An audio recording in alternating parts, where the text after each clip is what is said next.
Imagine stepping into adulthood with nothing but ambition in your pocket and a dream in your heart. At 19, Peng Yuxuan from Hanzhong, China, had just finished retaking the Gaokao, China's grueling college entrance exam, when he was pulled into the dark underworld of international human trafficking. All he wanted was a simple summer job before university, but instead, he found himself in a scam compound in Myanmar, his future hanging by a thread. What makes this story remarkable isn't just the danger he faced, but how he was released by the very criminals who lured him in. They saw something in him.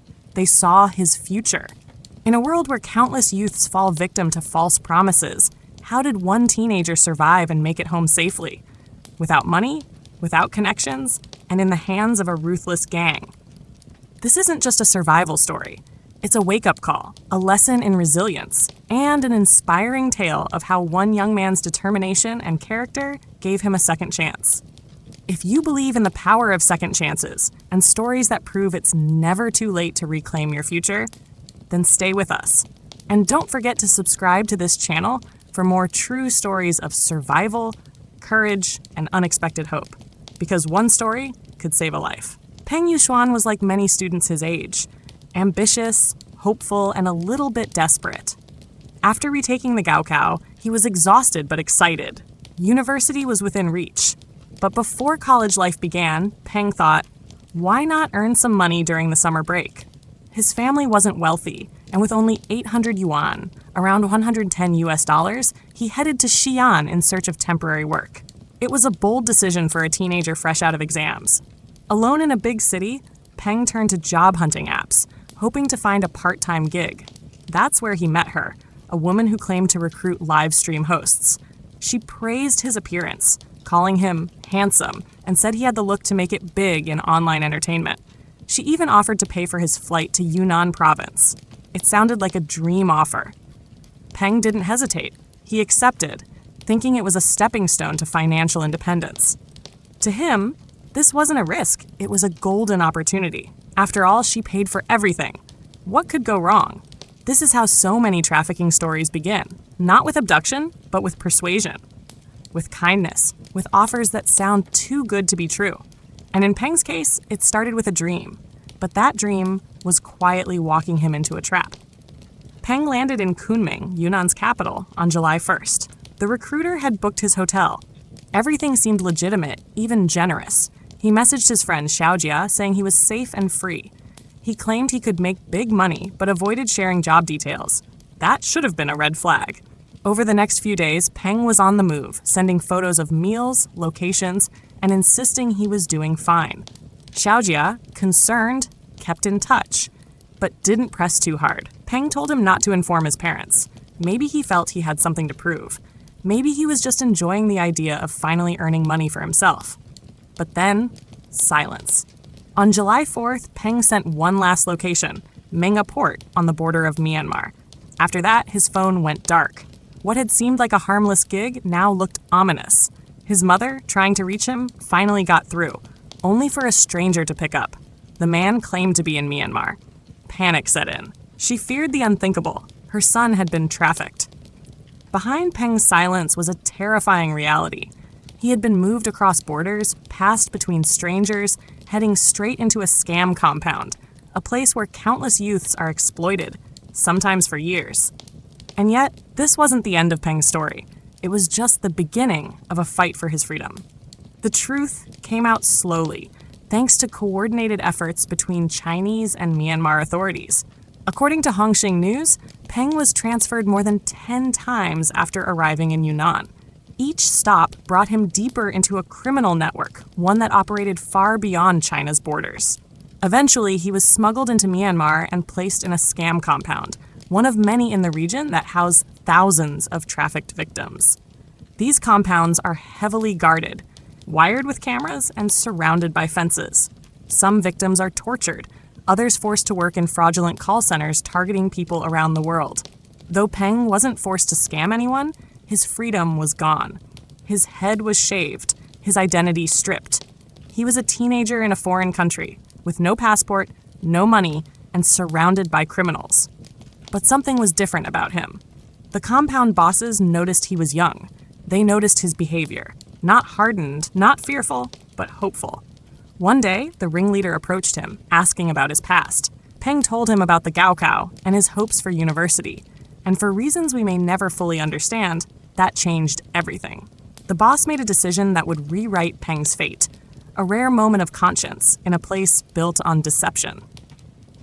Peng stood before the ringleader, a man likely responsible for dozens, if not hundreds, of lives ruined through scams and trafficking. And yet, he didn't yell. He didn't threaten. Instead, he listened. "You just took the Gaokao?" the boss asked. "Yes," Peng replied. "I want to go to university." The ringleader nodded. "You're too young to be here," he said. "You have a bright future." That one sentence would become the turning point. The gang wasn't known for showing mercy. But for whatever reason, Peng's honesty, his youth, or perhaps a flicker of humanity, the boss decided he didn't belong there. He told Peng, "We make money with conscience, so we'll let you go." It was a statement laced with irony, but it was also a ticket to freedom. The ringleader gave Peng a warning. Study hard and be good to your parents. There was no ceremony, no apology, just an order to leave. In a world where cruelty often outweighs compassion, Peng's story reminds us that even in the darkest places, a moment of humanity can still shine through. But escape wouldn't be easy, and he was still deep in Myanmar territory. Peng was placed into a vehicle and driven out of the compound. He was alone, disoriented, and unsure what would happen next. The men who drove him said only one thing: find the United Wa State Army. The UWSA, a powerful militia group in Myanmar, was known to occasionally assist in returning trafficked Chinese nationals. But they were not the police. They were not bound by law. When the car stopped, Peng was told to get out and find help. He wandered on foot, weak and dehydrated, unsure where he was. Then he saw a man walking nearby. In desperation, Peng called out. The man, a local, approached cautiously. Seeing Peng's condition, he gave him food and some medicine. Without asking too many questions, he led him to the UWSA Judicial Committee, a shadowy organization, but one that had contact with Chinese authorities. And from that moment, the rescue began. For the first time in weeks, Peng felt hope. He was treated kindly, questioned briefly, and most importantly, not detained. Word was sent to the Chinese consulate. Arrangements were made. After what felt like a lifetime, Peng was going home. But his journey wasn't just physical. It was a rebirth, from victim to survivor to symbol. On July 20th, under the sweltering sun at Menga Port, 20 suspected scammers and 29 rescued individuals were handed over by the United Wa State Army to Chinese authorities. Among them was Peng Yuxuan, gaunt, tired, but safe. For his mother, who had been living in anguish since that haunting phone call, it was a moment of indescribable relief. Her son had disappeared across the border, into a world where few come back. But now, he was stepping off a military truck and into her arms, alive. News of Peng's return spread quickly. It wasn't just another trafficking story. It was one of the few that ended with hope. He had become a symbol of the dangers youth face in the digital age, but also of the strength it takes to survive. Peng didn't cry when he arrived. He smiled. A humble smile, one that said, "I'm back. I'm grateful." Authorities documented his case. He gave statements. He cooperated fully. But for him, the most important thing was seeing his family again and thinking about the road ahead, a future he nearly lost. And for the millions who read about him, Peng became more than just a name in the news. He became a warning and an inspiration. As Peng's story hit national headlines, social media in China erupted. Over 100 million views, thousands of comments, and a wave of mixed emotions. Some applauded the gang's unexpected mercy. Others criticized it as a PR stunt to reduce punishment. But one thing was clear. Peng was lucky in an unlucky situation, as one netizen put it. Young people across China began sharing their own experiences with online job scams. Parents reposted the story as a cautionary tale for their children. Schools and universities discussed the importance of digital literacy and scam awareness. This wasn't just a story. It became a movement. Authorities, too, took notice. Anti-trafficking initiatives received renewed focus. Cross-border cooperation was highlighted as essential. And Peng's testimony became a valuable part of understanding how these crime rings operate. But Peng himself remained quiet. He wasn't seeking fame or attention. His goal was simple: to return to normal life, to go to university, to make his parents proud. He knew his second chance wasn't something everyone gets, and he was determined not to waste it. Northern Myanmar, particularly areas like Kokang, Wa State, and Lashio, has become infamous as a hub for cybercrime and human trafficking. Hidden behind barbed wire, abandoned factories and hotels have been converted into scam compounds where thousands are forced to work as fake call center agents or romance scammers. The United Nations estimated in 2023 that over 120,000 people from China, Thailand, Vietnam, and beyond had been trafficked into this modern-day slavery. Most are lured just like Peng was, with fake jobs, fast money, and smooth talkers. Once inside, their documents are seized. They're beaten, drugged, starved, or tortured into compliance. For many, there is no escape. These aren't isolated operations. They're run by transnational crime syndicates, protected by local militias, and fueled by demand from black markets and corruption. Peng's story ripped off the mask. It reminded the world that behind every click-to-apply job ad, there could be danger. Behind every offer that's too good to be true, there might be chains. But his survival also proved that exposure works. Awareness saves lives. And even in a region full of horror stories, rescue is still possible. Why did the gang let Peng go? Some say it was strategy, a publicity stunt to appear less ruthless. Others believe the boss simply saw himself in Peng, a young man with dreams. Whatever the motive, one fact remains. It was Peng's story, his honesty, his youth, his Gaokao, that changed the outcome. There's something powerful about someone who holds on to their purpose even in captivity. Peng never tried to fake toughness. He was just himself. He talked about his dreams, his parents, and his desire to succeed. And somewhere in that, the gang leader, a man who profited off lies, paused. Maybe he remembered his own past. Maybe he had a son. Maybe for a fleeting moment, humanity resurfaced in a man buried in crime. Peng wasn't saved because he begged or fought. He was saved because his light still shone, even in a place where darkness ruled. Peng's story carries a vital message for young people everywhere. The internet is not always your friend.